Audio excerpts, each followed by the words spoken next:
الذی خلقکم من نفس واحدہ، وہ رب جس نے تمہیں ایک حقیقت واحدہ سے خلق کیا ہے، پیدا کیا۔ ان کے اجداد کون ہیں، ان کی امہات کون ہیں، ان کی اولاد کیا ہے؟ نسب کو یکسر قرآن نے نظر انداز کیا ہے، اور پھر رسول اللہ صلی اللہ علیہ وآلہ وسلم نے اس کی صراحت کی ہے کہ یہ وہ علم ہے جس میں کوئی فائدہ نہیں ہے، بے فائدہ اور لغو علم ہے، یعنی ہدایت نہیں۔ تمام انسانیت کی بنیاد ایک ہے، وہ ہے نفس واحدہ، حقیقت واحدہ۔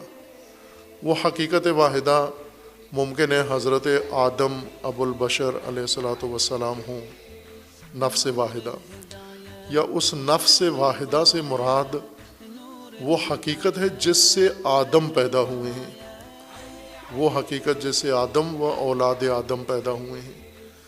اصل مراد یہ بتانا تھا، خطاب انسانیت کو ہے، پہلا نقطہ، اور دوسرا نقطہ یہ ہے کہ یہ انسانیت ایک حقیقت رکھتی ہے۔ انسانیت کی دو حقیقتیں نہیں ہیں، دو سے زیادہ حقیقتیں نہیں ہیں، انسانیت حقیقت واحدہ، چونکہ سب کو ایک حقیقت سے پیدا کیا ہے، اور جب ایک حقیقت سے انسانیت پیدا ہوئی ہے تو اس بنیاد پر ان میں تقسیم اور تفریق کی کوئی گنجائش نہیں ہے انسانیت کے لحاظ سے، چونکہ ایک حقیقت کے یا ایک اب و ام کی اولاد ہیں، ان میں کوئی اعلیٰ ذات ہو جائے، کوئی کم ذات ہو جائے، یہ نامعقول ہے، حماقت ہے۔ حضرت آدم کے دو بیٹے ہوں، ہر چند ان دونوں میں قرآن نے ذکر کیا ہے کہ ایک اچھا تھا ایک برا، لیکن یہ تو قرآن نے ذکر نہیں کیا کہ ایک کم ذات تھا اور ایک اعلیٰ ذات کا مالک تھا، ایک کا قبیلہ بہت اعلیٰ تھا اور ایک کا قبیلہ بہت گھٹیا تھا، ایک کا عمل بد تھا ایک کا عمل درست تھا۔ یہ تفریق قرآن نے کی ہے حضرت آدم کی اولاد میں، لیکن یہ تو نہیں کہا کہ وہ جو قاتل تھا وہ کم ذات تھا اور مقتول اعلیٰ ذات کا مالک تھا، یہ اعلیٰ نسل کا تھا وہ کم نسل کا تھا، دونوں ایک نسل کے تھے، دونوں ایک حقیقت سے تھے۔ انسانیت کی بنیاد پر انسانوں میں کوئی فرق نہیں ہے۔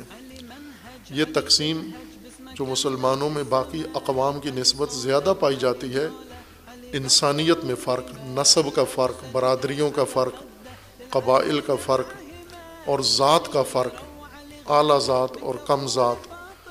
اعلیٰ ذات والے اپنے آپ کو خود اپنی زبان سے ہی اعلیٰ بنائے ہوئے ہیں، اور جن کو کم ذات کہا ہوا ہے انہیں اپنی زبان سے کم شمار کیا ہوا ہے۔ یہ اعلیٰ آدم کی اولاد ہیں، وہ کم جس کو کہتے ہیں وہ بھی آدم کی اولاد ہیں، دونوں حقیقت واحدہ سے ہیں، اور یہ انسانیت کا رشتہ اولاد آدم و حوا ہونے کے لحاظ سے انسان کو انسان پر برتری حاصل نہیں ہے۔ یعنی ذات پات جو ہمارے معاشرے کے اندر رائج چیز ہے اور ہم نے اسے قبول کیا ہوا ہے، وہ تضادات جو ہمارے اندر موجود ہیں، جن کے اندر ہم زندگی گزار رہے ہیں اور زندگی برباد کر رہے ہیں، دوسرے لفظوں میں نہ کہ گزار رہے ہیں، زندگی ضائع کر رہے ہیں جن تضادات کے اندر، وہ ان تضادات میں ایک یہ تضاد ہے کہ ہم دین کو مانتے ہیں، دین کی بنیاد ہے اقدار پر، اور دوسری طرف سے ہم نے برادریاں بھی بنائی ہوئی ہیں، رشتے بھی بنائے ہوئے ہیں، اعلیٰ اور ادنا ذاتیں بھی بنائی ہوئی ہیں جن کی بنیاد ہے نسب پر، جہاں پر اعلیٰ اور ادنا کا کوئی تصور ہو ہی نہیں سکتا، وہاں پر بھی ہم نے یہ ادنا و اعلیٰ بنا لیا، اور اس کے قائل بھی ہیں، اعلیٰ ذات کو بھی مانتے ہیں، دین کو بھی مانتے ہیں ہم۔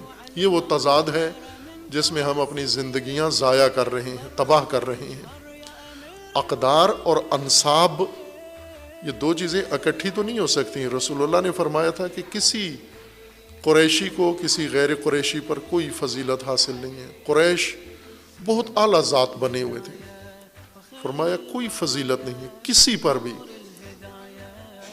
وہ غلام حبشی، سیاہ پوش، سیاہ رنگ، اس پر کسی قریشی کو کوئی افضلیت حاصل نہیں ہے کسی پہلو سے،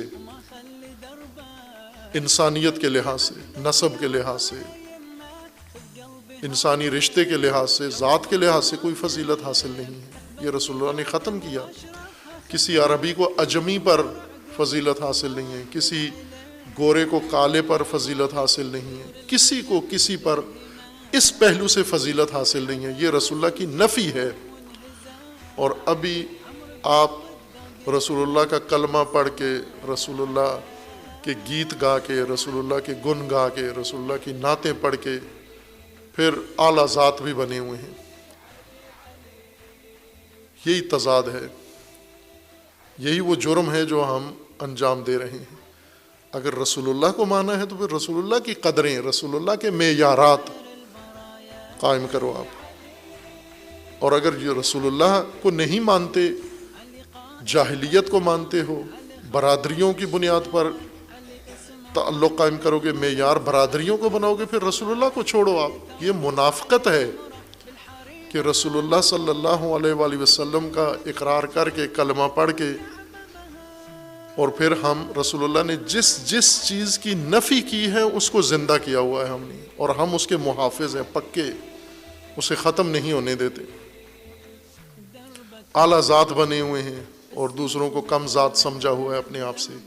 یہ تضاد ہے۔ یہ یوں نہیں کہ ہم زندگی گزار رہے ہیں تضاد میں، زندگی برباد کر رہے ہیں تضادات کے اندر۔ تضادات میں زندگی آگے نہیں بڑھتی، صرف غرق ہوتی ہے، ڈوبتی ہے، نابود ہوتی ہے زندگی۔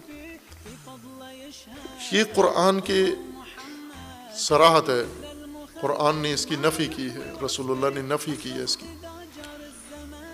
لیکن دوسری طرف قرآن کریم نے بتایا ہے کہ انسان یکساں نہیں ہے سارے، ان بنیادوں پر فرق کیا ہے انسانوں میں، لیکن وہ ذات کا فرق نہیں ہے، وہ ہے انسان کے عمل کا فرق، اور انسان کی شخصیت کا فرق، اور انسان کے اندر اقدار کے لحاظ سے فرق، تربیت کے لحاظ سے فرق قرآن کریم نے کیا ہے۔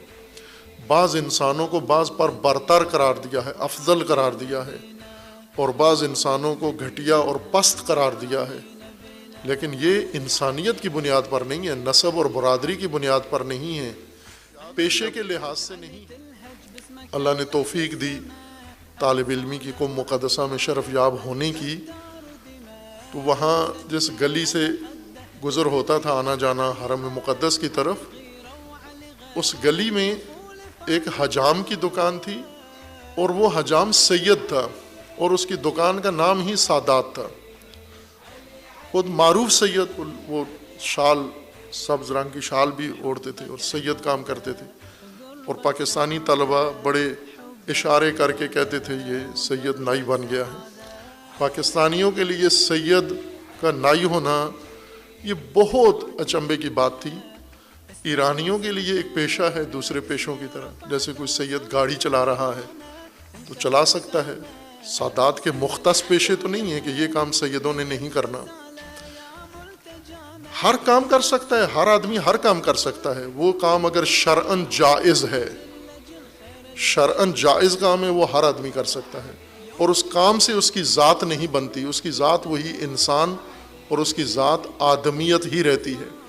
چونکہ آدم کا بیٹا ہے، آدمی ہے، انسان ہے، اللہ نے اس کو قرار دیا ہے وہ انسان ہے، کوئی بھی پیشہ اختیار کرے۔ انسانیت سے گرے گا اس وقت جب وہ کام کرے جس کو اللہ نے روک دیا ہے، منع کر دیا ہے کہ یہ کام نہیں کرنا، وہ ناروا کام، ناجائز کام، گھٹیا کام، اس وقت انسان متاثر ہوتا ہے۔ کسی بھی ذات کا، کسی بھی نسب کا انسان وہ کام نہ کرے۔ لیکن یہ تو ایک عام چیز ہے۔ ابھی بھی آپ کوئٹہ میں جائیں، آپ کو بہت سارے سادات نظر آئیں گے جو موچی کا کام کرتے ہیں، دکانیں ہیں ان کی، افغان سید، وہ چونکہ زیادہ تر کام جوتوں کا، جوتے بنانے کا، اچھے کوالٹی کے جوتے بناتے ہیں، یہ شیعہ کمیونٹی ہزارہ، اور ان کے اندر سادات بھی ہیں، اور زیادہ تر یہ بناتے ہیں، اس سے ان کی ذات پہ کوئی اثر نہیں پڑتا۔ یہ بھی ایک قباحت ہے۔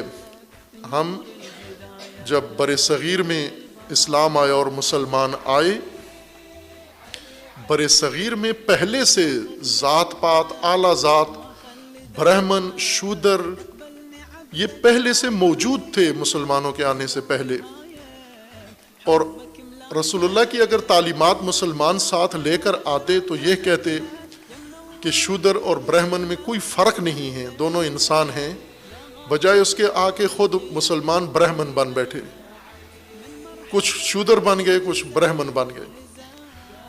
اور یہ ان ذاتوں کو کمی کہا جاتا ہے، یہ کمی لوگ ہیں، یہ کمی اسلام نے ان کو عنوان دیا ہے، کمی دین نے ان کو کمی کہا ہے، اہل البیت نے ان کو کمی کہا ہے، یا ہندوستان کے برہمنوں نے ان کو کمی کہا ہے، نوابوں نے ان کو کمی کہا ہے۔ اب آپ دیکھو کہ رسول اللہ کا دین، عملی دین آپ کا رسول اللہ کا ہے، نعتیں رسول اللہ کی ہیں، دین کس کا ہے آپ کا؟ دین برہمنوں کا ہے، دین ہندوؤں کا ہے آپ کا۔ جب آپ انسانوں کے درمیان اس طرح برہمن بن کے اپنے آپ کو اعلیٰ ذات بناتا ہے، اور جس کا پیشہ ہے اس کو کمی کہتا ہے، یہ کمی کا لقب ان کو کس نے دیا ہے؟